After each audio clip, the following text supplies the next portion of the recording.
لوگوں کی خیر کی بات بتائی جائے، لوگوں کو شر سے روکا جائے، اسلام کی تعلیمات یہاں بیان کی جائے، ہم ایک دوسرے کے خلاف بکواس پہ لگے ہوئے ہیں۔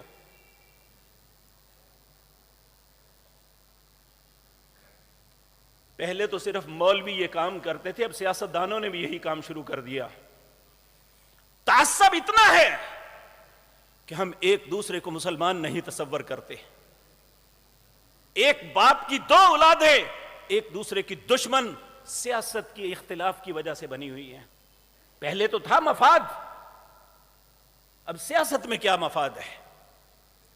یا ایک پارٹی کے بڑے لے جائیں گے یا دوسری پارٹی کے بڑے لے جائیں گے، ہم نے کیا لینا ہے؟ کس بات پہ جھوٹ، کس بات پہ یہ سارا کچھ؟ ایک طالب علم کی حیثیت سے میں درد دل سے یہ بات عرض کرتا ہوں،